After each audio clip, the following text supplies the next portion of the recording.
Time to Senator Barrasso. Thank you, Senator Murkowski. Thank you, Mr. Chairman, for your leadership on this critical piece of legislation. I think you've outlined and encapsulated it very well.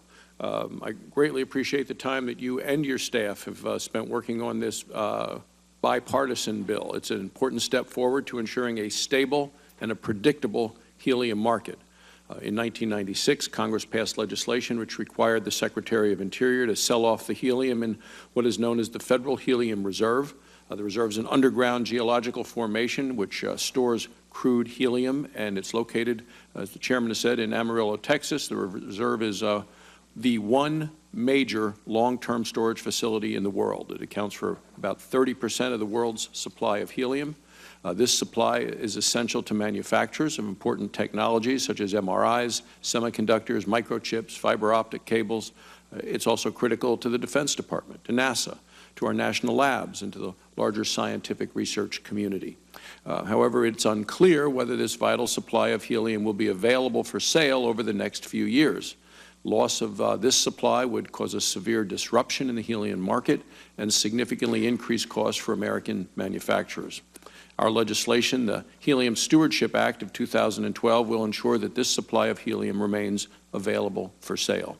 Specifically, it will extend the Secretary's authority to sell helium for use in the private sector until the reserve reaches 3 billion cubic feet. And I understand that that will take approximately 10 to 15 years.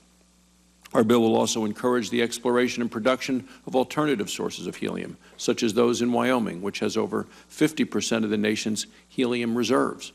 For years, the BLM has been selling helium from the reserve at prices below much of the helium sold in the private market.